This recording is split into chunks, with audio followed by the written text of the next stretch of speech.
Oh, this is pretty cool. I don't think it would go all the way through. Yeah, big.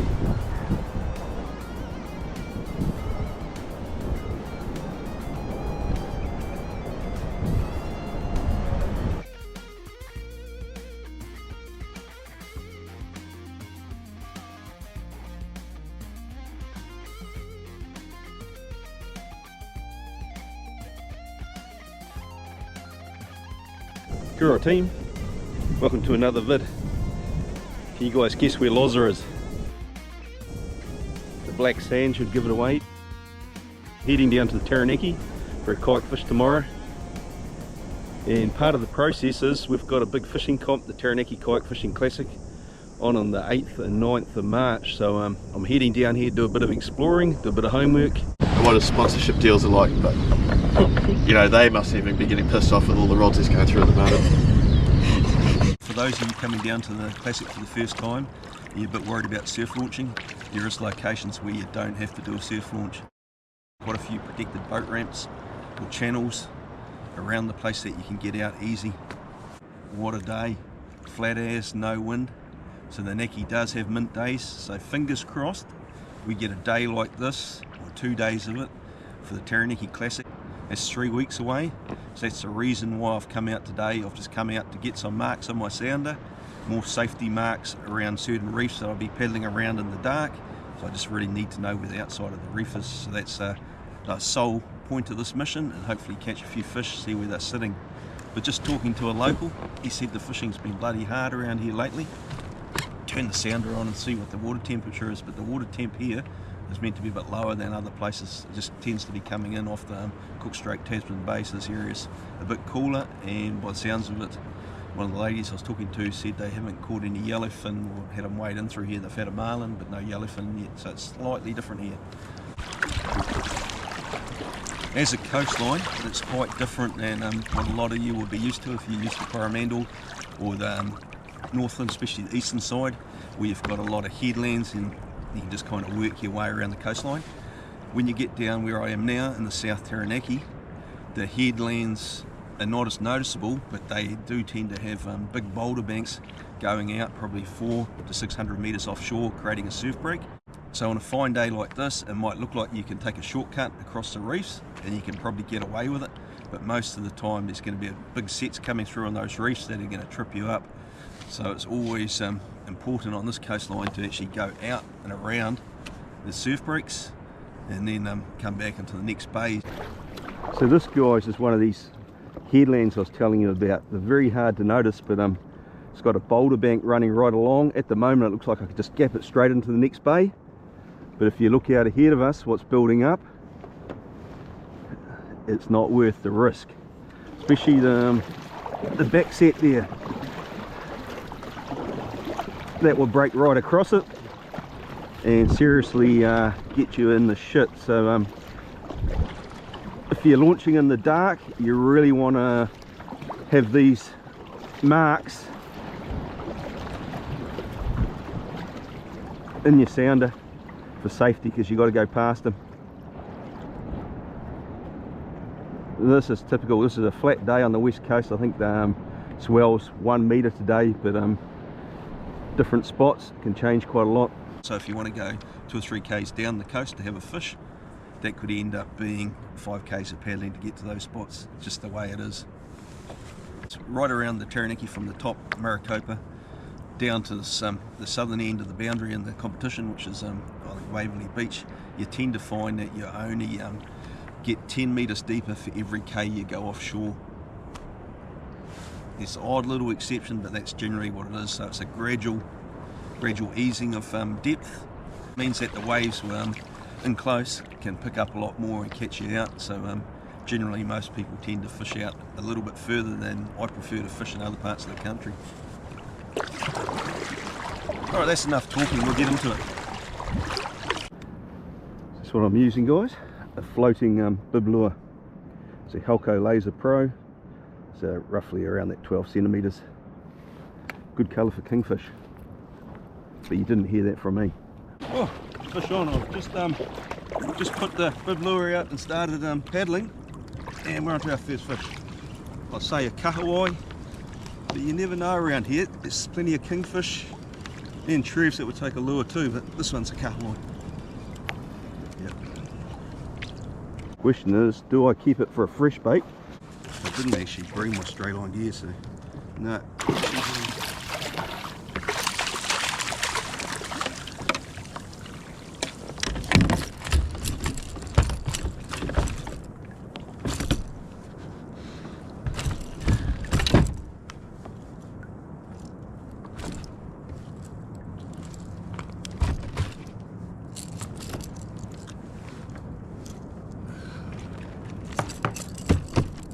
So there we go, beautiful kingy life bait, but it's going home. It's always good to let the first one go to Tangaroa. It shows that you're showing respect to the god of the sea, and he's more likely to look after you for the day. That's my belief anyway, that's how I was taught when I was growing up.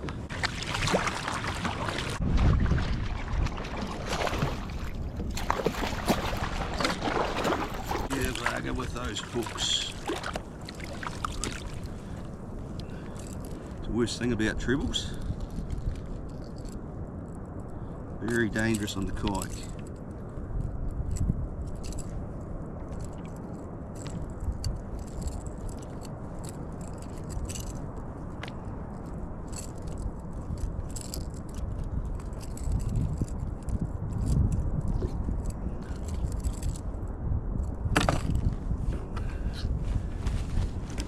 Here we go guys, there's another little kahawai. In this comp, when we're fishing in a few weeks time, you're really going to need at least probably 2.7 kgs just to be in the running, I'd say. Maybe more like 3 kgs. Back he goes. It's nice to be catching fish. I have to confess to you guys, normally I'd say 95% of my fishing goes up on videos, but I did have a trip out east 2 weeks ago and it was terrible fishing. Went out with Davide, our Italian mate, great guy, and we chased tuna on the first day. Went out deeper out of Waihau. I'll show you a little bit of footage of that if I've still got some. You never know with me, I might delete it, it was such a bad trip. And then we hit Lawton Point in the evening, and Davide got a nice kingfish, but he had old Winston Peters and Shane Jones decided to tax him, so yeah, gutted for him. It definitely would have been his PB. And for me, I just caught on the first day, all I caught was 2 kahawai, and that would have been 8 hours of fishing, 8 or 9 hours. So yeah, and we did a lot of Ks, so it was tough. Different moon phase, so straight away without even trying, I'm at 2 already on the west coast. So crazy.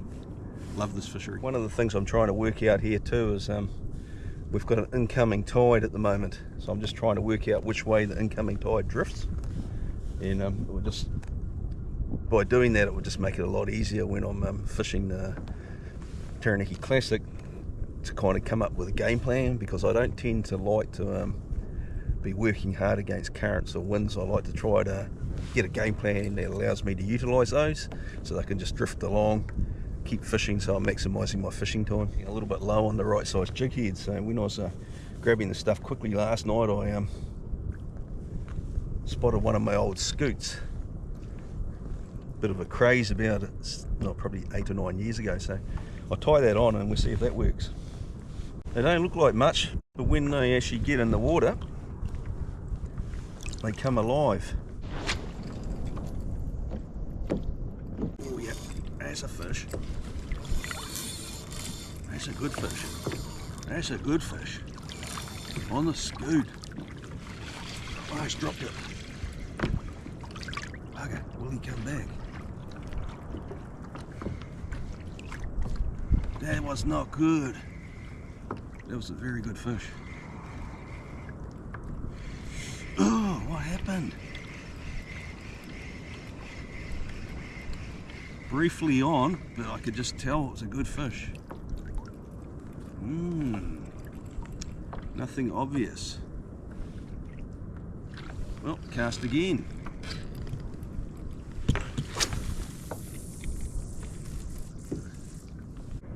My normal game plan in the Taranaki Classic in the first morning is to anchor on one of these type of spots and pump a burley bomb and stray line for an hour, hour and a half.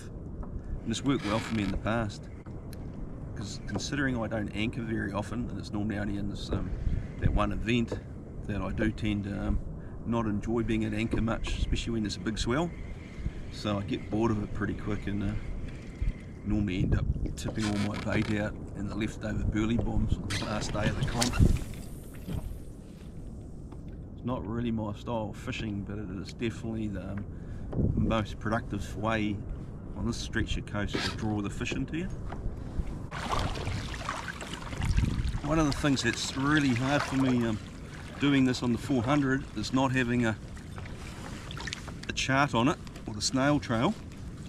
It's hard to tell what my drifts are doing and which way the current's going on me at the moment. So I love this kayak, I love the 400, I really want to fish it in the comp, but my reload's got all the electronics on it and they are quite valuable around here.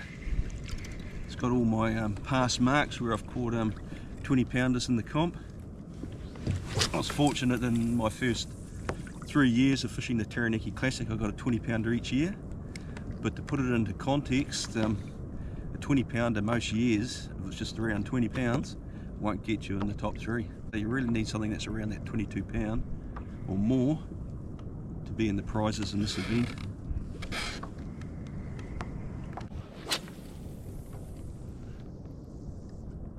Woohoo! Epic. That's a nice kahawai.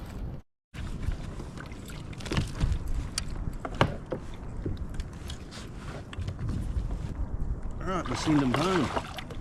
It's always going to be a hard call in a fishing comp. For me, I'll be targeting a big snapper release as my prime goal. But when you actually get onto a good patch of kahawai, it's probably worth just persevering through them. Try to get that big one.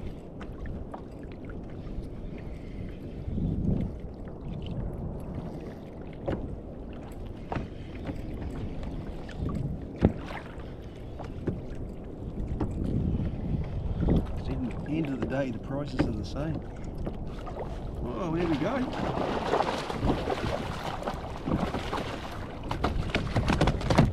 First snapper. Yeah, boy. That one's going home. It's the size we like to eat. Just changed to a ugly wind against tide scenario. Forecast I don't think there's much wind at all today. I didn't recheck it this morning. So I'm paddling up closer to where I launched from, and I'll go and fish in front of the headland there. Well, there we go, bloody big wind knot. I might call it. I'm not really gaining anything in this location today. I won't be learning anything that I probably don't know for the spot, so I'll do a last cast and go in, sort the wind knots out, relocate and try to get out of this wind a bit. Thought I'd come in here to have a little cheeky crack at a snapper on the way back and just get used to another spot. And a guy had been out fishing and he wasn't far out, and he had big tuna busting up around him this morning here, so crazy. And the water temperature here is 5.5 degrees warmer than where I was in the southern Naki this morning. So, we might have the same as what he had, we'll see. Big, side by side. Deep. I can see the silver, looks like a trev. Might have found a trev spot loss. Need one of those for the classic. Nice silver colour.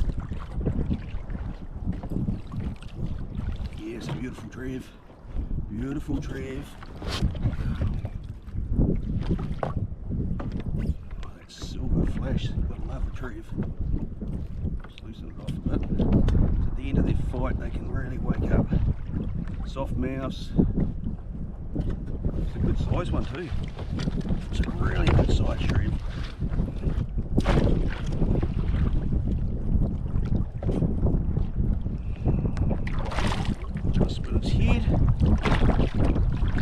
That's a honky tree. Get your head around, big fella. That's a fish you'd want in the classic. Trev that size in the classic would be going pretty close to winning.